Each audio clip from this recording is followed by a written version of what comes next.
Hello and welcome to week 15 in Practical Research 1.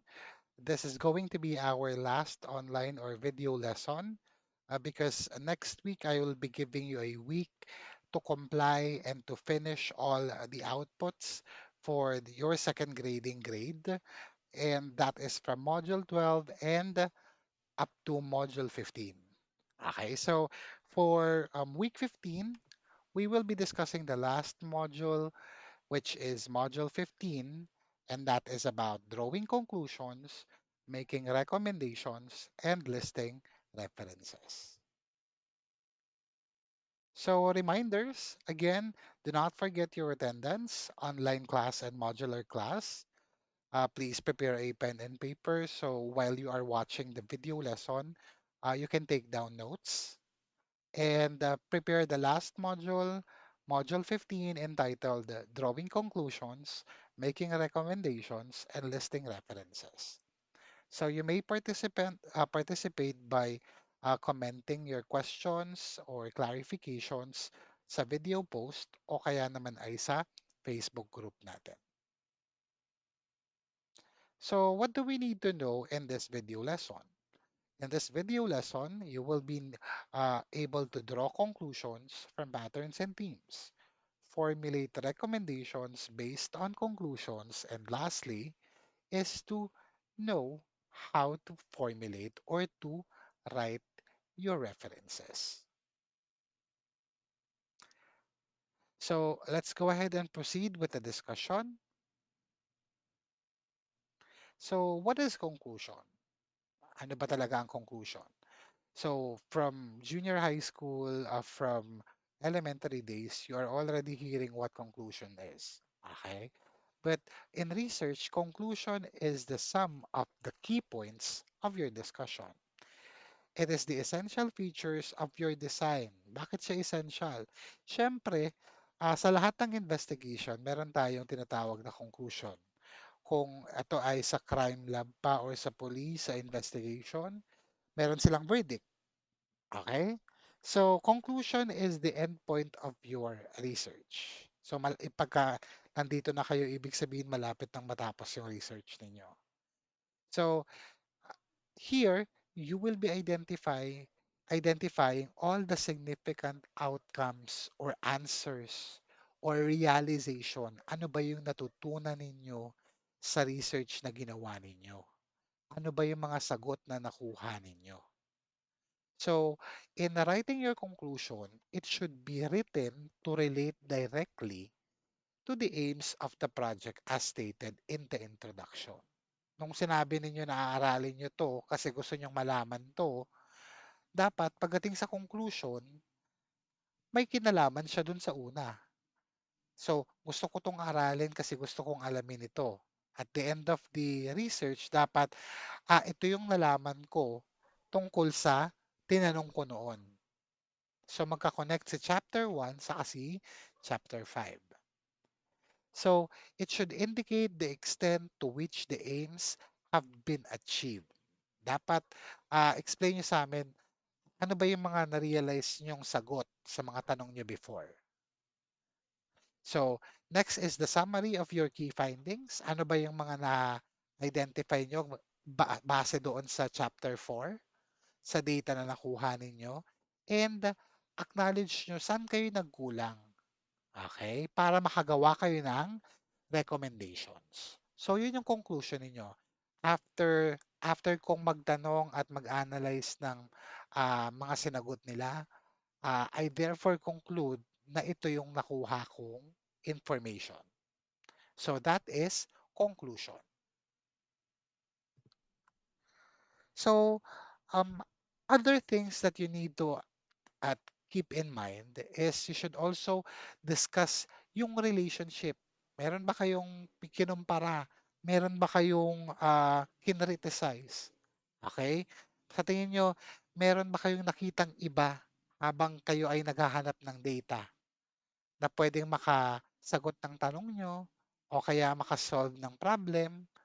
What are the long-term effects and short-term effects ng nakita nyo, ng findings ninyo? In the near future, kailangan ito pala yung tingnan natin. Okay? So, how do your findings relate to those other researchers? Kaya kailangan pa rin nating mag-literature review.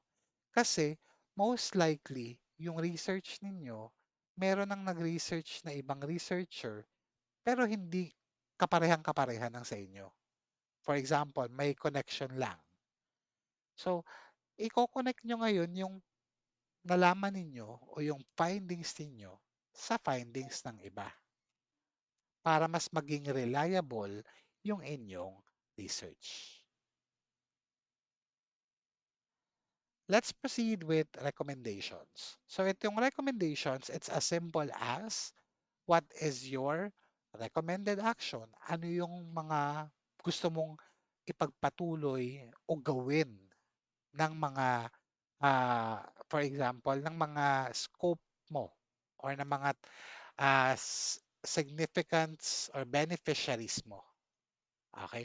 Dito, nung nalaman mo na sa conclusion yung mga information o may mga problema ba, may mga sagot ka bang, may yung mga sagot na nakuha mo, na-realize mo.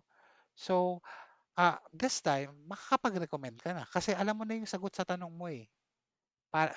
One example is, um, bakit ba binabaha sa lugar namin? So that's your question. Ngayon, kumuha ka ng data, information, nagtanong-tanong ka, nag-observe ka.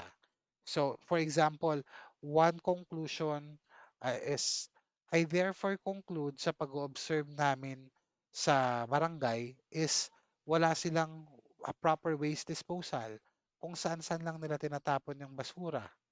So, may conclusion ka na. Yun yung naging problema o yun yung sagot sa tanong mo kung bakit binaha. This time, magre-recommend ka. Dahil nga nalaman mo na walang proper waste disposal yung barangay, kaya binabaha, ano ngayon yung maire-recommend mo? Okay? So, this is what recommendation is. And dapat may kinalaman lang siya sa conclusion mo. Okay? So, number one, para makagawa kayo ng recommendation, kailangan i-recommend nyo na i-follow up yung inyong o i-continue yung research nyo. So, for the future researcher, then sabihin nyo sa kanila, ano ba yung mga hindi nyo na-cover? For example, dun sa nakuha natin, proper waste, wala palang proper waste disposal. So, kasi yun lang yung tiningnan ninyo, yung labas ng bahay nila. Okay? Hindi nyo nakita or hindi nyo tiningnan yung drainage system. Kung maayos ba yung drainage system, kung maayos ba yung ilog. Okay? So, pwedeng sabihin natin na sa mga future researcher, baka pwede namang i-research nyo yung outline nung barangay natin. Baka kasi hindi lang sa proper waste disposal lang gagaling yung problema. So, i-recommend nyo na i-follow up yung inyong research. Okay? Pero syempre, sabihin nyo kung saang area sila magpo-focus. Kaya nga, kung kayo ay gagawa ng mga research, it is always best na basahin nyo yung recommendation. Kasi may sinasabi si researcher doon kung ano yung mga pwede nyo pang i-research ah, na follow up sa research nila na pwedeng topic nyo na kaagad. So, next, reflexively caution or advise on problems, weaknesses, or omissions on your own study.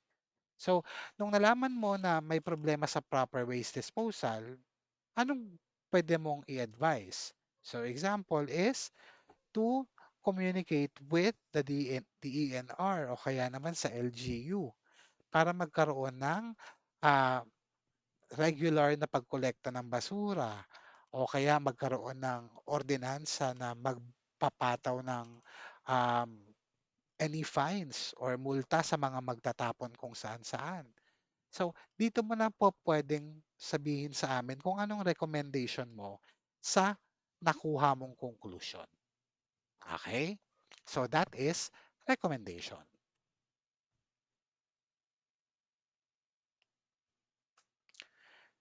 So, all you need to do when it comes to Section 2 recommendation, pagka kayo ay gagawa na ng magra-write up na, dapat you are specifically stating what should be done. Be specific tayo, wag yung ayusin ang behavior. Anong behavior?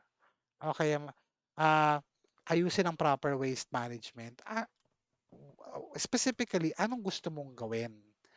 Okay, magbigay ka ng specific step or specific policy na gusto mong i-recommend. Mag-isip ka na agad. Huwag yung vague yung, for example, please continue my research. Anong i-continue namin sa research mo? Okay? Then, discuss the benefits to the organization and what problems would be corrected or avoided. For example, nag-recommend ka na magkaroon ng policy tungkol sa multa sa mga nagtatapon kung saan-saan. So, you will be, explain mo sa amin benefits. So, magiging aware yung mga tao na hindi dapat nagtatapon kung saan-saan and they will be disciplined. Para naman kung mabasa yan ng LGU or may maibigay yung research nyo sa in any organization, they will be convinced na gawin yung recommendation nyo. Next is discussion of the feasibility of the proposed policy. Discuss nyo baka naman mamaya kung ano-ano lang pinaglalagay nyo, baka sabihin nyo dyan bigla. Para malinis yung lugar is bumili ng robot. Dapat at least, dapat may sense or practical yung pinropose nyo. Practical yung na-recommend nyo. Doable. Okay? Baka mamaya imposible, no? So, last is general statement about the nature, timing of an evaluation plan. This is not highly recommended, pero kung magagawa nyo yung number 4, it's the best. Kasi, explain nyo sa amin yung project nyo eh. For example, um, proper waste disposal project proposal. Nag-propose na kayo ng project. Ano yung plan nyo na yun? So, it's much better. So, those are the ways or those are the things na dapat nyong isipin pag susulat na kayo ng recommendation. Next is references. Of course, we need to identify references because this is one of your savior. Siyempre, sa references, ang magsasabi na valid ang research nyo kasi marami kayong nakuhang source, marami kayong backup, kumbaga. Okay? So, when we talk about references, this is the list. Iba si kung maaalala niyo yung topic about in-text citation and citation, this is the citation. Kung saan nasa pinakalikod siya. So, lahat ng references na nakuha ninyo mula chapter 1 hanggang chapter 5, dito nyo siya ilalagay.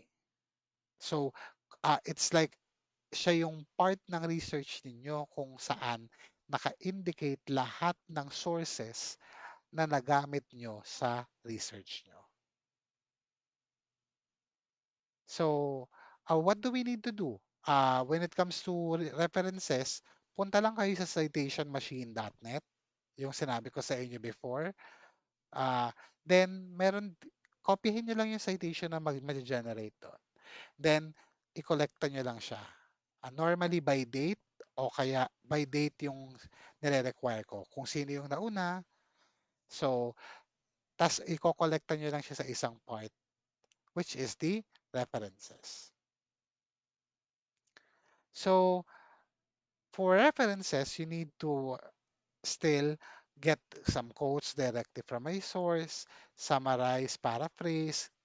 Huwag na huwag tayong magka-copy-paste, ha? Alam na natin yan.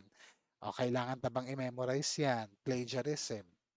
So, anywhere you find data, facts, and information used in paper, kahit saan, kung sa kalsada ba yan, kung sa libro, o kung sa sulat lang ng kung sino man, basta nakuha ninyo yung information galing sa iba, ilagay nyo. And hindi lang siya limited sa words. Pwede rin siyang pictures, graphs, charts, especially pagka meron kayong um, graph ng, for example, COVID-19 graph. Pwede yon. Okay? Kailangan niya pa rin i-cite kung saan nyo yung nakuha. That is when you need to cite a source. Pero pagka hindi nyo kailangan mag-cite ng source pag it's a common knowledge. For example, uh, Alam naman nating lahat na ang presidente ngayon ay si Duterte. Kailangan mo ba ng reference do'n? 'Di ba hindi naman na? Alam naman na natin, ang MDAS ay multiplication, addition, division, addition, subtraction. So, yung mga common knowledge na gano'n, hindi na kailangan ng citation or references. So, ilan ba ang sources ng inyong data or literature? So, you can actually get primary sources from text, novels, letters, mga government reports, sa mga pictures, sa mga artifacts, sa mga audiovisuals, mga pelikula, mga films, mga documentary. When it comes to secondary sources, ito yung mga sumulat na lang ng articles. For example, itong articles ng magazine is ni-review niya yung government report. Okay? So, nagbigay siya ng opinion niya or comment niya sa government report. Okay? So, textbooks, histories, and encyclopedias, bakit siya naging secondary source? Kasi si textbook o yung libro, it is a combination or compilation ng lahat ng mga facts na galing sa iba't ibang tao, na galing sa iba't ibang sources. So, hindi siya direkta. Not unlike kay primary sources.